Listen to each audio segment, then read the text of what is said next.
Yo, what's up, guys? We got a pretty cool video for y'all today. We're going to be talking about the secret strategies that helped us see million-dollar days. I'm gonna drop some screenshots above so you guys can see the proof. We've been doing this for about 5 years now as an agency. I've been doing the e-commerce stuff for 7, 8 years. Throughout that time, we've seen some mind-boggling numbers, and we've noticed that all these successful moments follow a similar pattern. So today we wanted to talk about that similar pattern that we see and ultimately how you guys can take these strategies and apply them to your own situations literally today. No bullshit. We're just going to get right into it. And yeah, hope you guys enjoy. Okay, what's up? So here is what we're going to be going over initially. So this concept, no awareness, no scale, right? To have a big release, you need a lot of eyes. It's really that simple. So we're going to be touching on a couple points of what that actually looks like, right? So if you guys aren't familiar with what AIDA is, it's a concept of attention, interest, desire, and action, similar to how we drew it out over on this funnel, right? And that's essentially the base structure of every funnel to ever exist. And think through the psychology of awareness, interest, desire, action. So we always like to view it top down, and we understand that if we cast a wider net and this part of your funnel is largest, it's ultimately going to trickle down. The amount of action that is taken is dictated by the top, right? How wide can you cast that net? Marketing now is becoming a content distribution game. If you can get more content out there with more eyes, that ultimately is good content that takes this awareness and drives interest, that is how you win. You got to build confidence with the action part of your funnel. So you need good product, good offer, community, which we'll be getting into in a sec. But if you have confidence down lower in your funnel, you can put all your focus towards driving more awareness and the rest will follow. You just got to make sure the bottom of your funnel is built the way it needs to be built, which we'll be touching on in a sec. So all it really comes down to at the top, it's about having more eyes with less attention. What is awareness? Awareness is simply awareness. It's being aware of what you're seeing. So to accomplish awareness, you don't need much in terms of attention, but you do want a lot of eyes, right? And then as you go lower in the funnel, that's, it breaks down of less eyes, more attention, less eyes, more attention. And you want to optimize for each journey into each section of the funnel. So if you're focusing on top of funnel, you want to optimize for content that is going to drive interest. If you're focusing on middle of the funnel, you're going to want to optimize for content that ultimately drives desire. If you're focusing on bottom of the funnel, you're going to want to focus on content that drives action. Simple as that, right? So funny enough, even the way I structured this text is similar to an AIDA funnel. See how at the top it's less words. I get your attention. What is AIDA? What is AIDA? I don't know. That ultimately drives interest. So forth as we go down, breaks down further, more text, more information for the people who care, right? So I hope you guys are following along. No meta, so meta, LOL, no pun intended, right? It's pretty meta. I don't know. Meta, no pun intended. All right. Next slide. So starve the market, then satisfy it. You're essentially building a slingshot. We've probably all played with slingshots before as kids. You didn't, I got questions. But yeah, so what we're doing is we're creating a supply and demand imbalance before a big moment, right? So what is a supply and demand imbalance? Supply and demand imbalance is where you are driving scarcity, where people didn't have the ability to get product before. So then when you have a moment where people can actually go and get the product, it's going to become a lot more impactful naturally. Um, and essentially, if we're looking at it like a slingshot, right, you're pulling back the rubber band, and then on drop day, you're just releasing the rubber band. But then the question is, how far can you pull back that rubber band? The length of that rubber band and how far you can pull it back is directly going to correlate to how big your drop day is going to be, right? So the size of the rubber band directly reflects your top of funnel, back to our previous reference. And scarcity is how tight the band is. So you need scarcity and you need a lot of top of funnel. It's those two core pieces that drive these types of results. Just think of a slingshot, right? Simple. Oh, I skipped that. Slingshot only works if it's loaded. Your offer, your rollout, and your community are your ammo. Quality organic impressions are the goal. You can't be reliant on paid. Quality organic impression is oftentimes better than a paid impression. So let's think about this for a sec. When you're a customer looking to buy something on Instagram, if we're talking clothing, right? If you see something organically that is driving interest, that you really enjoy, it looks good, that's going to be better than seeing potentially some UGC ad that you may have not even wanted in your feed, right? So we got to draw this distinction. How can your offer and rollout, how can you structure your offer and rollout to create immense organic demand? This is what we do at Epoch. This is generally our main focus. We call this creating energy, right? This is the magic. And I can say it takes experience to figure this out, but if you have the right people in your circle, it becomes a little bit easier to figure out. I think a good reference, I mean, just look at any brands that you've seen that have had amazing moments. Look at how they structured their offer. Look at how they rolled out their offer. Simple as that. I think a good reference point to look at for this would be something along the lines of mischief, right? We all remember the big red boots. If you haven't, you're probably living under a rock. But for the big red boots, they align their offer. The product, right, is the offer. Similar, but different, right? So the red boots, it's eye-catching, stands out.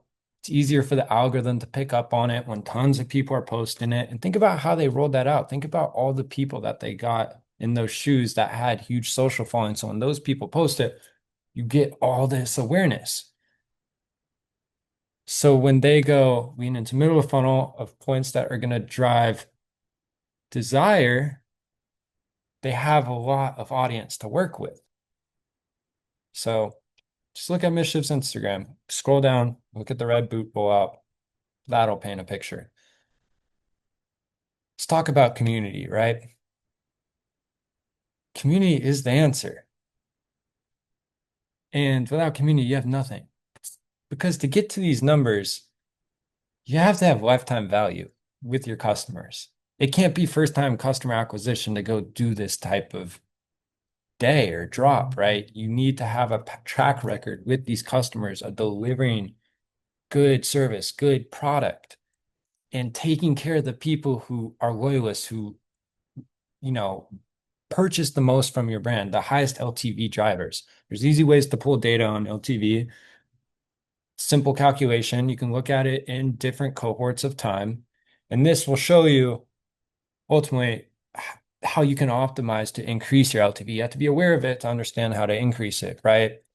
And you can block off and understand, okay, this top 10 percentile of customers spend this amount more than our bottom 90%. Generally, brands will focus on this top 10%. That's their money maker. And those are the people who are ultimately going to spread word of mouth about the brand and keep the fire lit, right? So let's look at a couple references. You got GV Gallery, right? If you're not familiar, it's a cool brand. GV Gallery, they do a front of the line pass situation where people are paying on a subscription program to get access to the product first. This is a great example of someone who has created a lot of scarcity around their product by creating a supply and demand imbalance, and they're offering incentive to their loyalist customers to get the product first. Naturally, there's a little bit of barrier of entry there with having to pay the amount to get the pass. It's beautifully done. Great concept. Right. Second to that, let's look at hard jewelry. Another great brand. For hard jewelry, look at how they roll out their product. Look at how much they engage and interact with their audience. All their rollouts are insanely interactive. It makes people have an emotional attachment to that rollout. And to ultimately have it be memorable. To do these types of numbers, it has to be a memorable rollout, especially if you're a startup brand that's on the climb, right? You need these memorable moments as you're climbing up. That's what's going to lead to brand legacy down the road. And I want to make this very clear. Paid is not the end all be all. Build the base first. If you're going to apply paid ads, as in Meta ads, TikTok ads, maybe even Pinterest ads, Google ads, right? YouTube ads, all these platforms, if you're going to add spin behind this, you need the foundation to be strong because you're going to have to go spend an insane amount to acquire customers if you're not putting in the effort on these points. When it all comes together, it comes in unison. We like to call it a perfect storm. All these pieces, you got to get all of them into a line correctly. When you can accomplish that, it's beautiful. But it takes a lot of trial and error to get that right combination. So that's what we do at Epoch. Been through this. We have the experience with it. That's what we help brands with. We help guide them, direct them, and they can avoid the things that could potentially get missed, right? So now let's start talking a little bit more about protection, right? High risk, high reward. If you're going to go push these types of numbers, there's a lot of risk that follows with that. So you want to mitigate your risk. Cash flow, logistics, and forecasting are usually the missing piece. You can have an insane moment, but you need to be able to capture the demand and fulfill on it, right? Obviously, you can use paid as a supporting channel, but really what you want to use paid for is to get a read on the demand and to control your forecast, right? So if you're going into a massive release that's potentially 50 to 100% larger than anything you've done before, there's a lot of risk that is held with that. I preferably wouldn't want that type of risk if I was running a brand. But some people do. If you're going to play that risky, you have to have a lot to support that risk. It needs to be calculated. You need to make sure you have enough cash to invest into driving demand to support that big of an increase.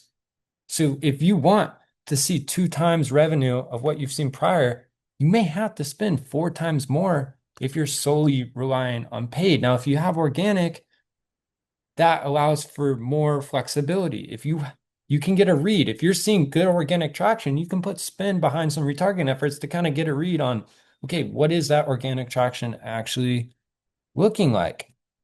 Versus when it's all paid, you're solely relying on that. It gets scary, right? You just want to be able to use the paid to be able to forecast correctly and fill in demand where needed that your organic can't support. That's how you structure your forecast, is using those key elements and knowing how much cash is it going to take to go accomplish this from a marketing standpoint. Where's that cash best used? These are all things that we focus on at Epoch. Ultimately, too, logistically, you're going to need to be able to support that type of demand. Let's go say you do get 20,000 orders. If you're on pre-order, how the fuck are you going to fulfill that? That's a lot of orders, right? And even crazier, what happens if you buy that inventory up front? That would be the right way to do it, is buy the inventory up front. But if you're making 100% increase type of bet on the demand, that's a lot of risk. Is that the right way to approach it? I don't know.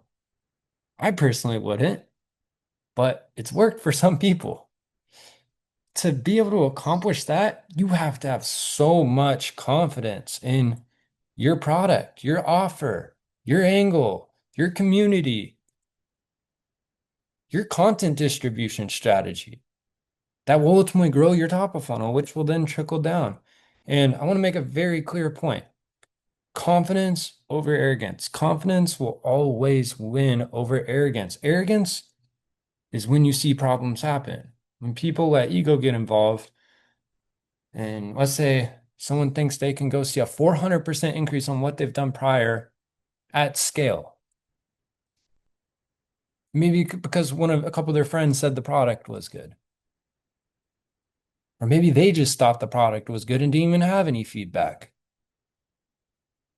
Good, but you need to be analytical. You need things to support this hypothesis. Don't shoot in the dark. Don't let your ego get the best of you. Focus on the basics and build confidence. Simple as that. I hope you guys enjoyed this video. We'll be coming back with more soon. I want to make it impactful though. And yeah, like, comment, subscribe, help us out. We're just starting this channel and dropping a few videos here and there. And I hope it's helpful for you guys. And I hope you guys can actually take this stuff and implement it because it's very simple at the end of the day. I think there's a lot of commotion in the e-commerce space. And e-commerce, when we bring that into fashion, even more commotion. So cut through the commotion, focus on what matters. It's simple. There's natural laws to this stuff. Just look at what works. Simple as that. Have a good one, guys. Peace.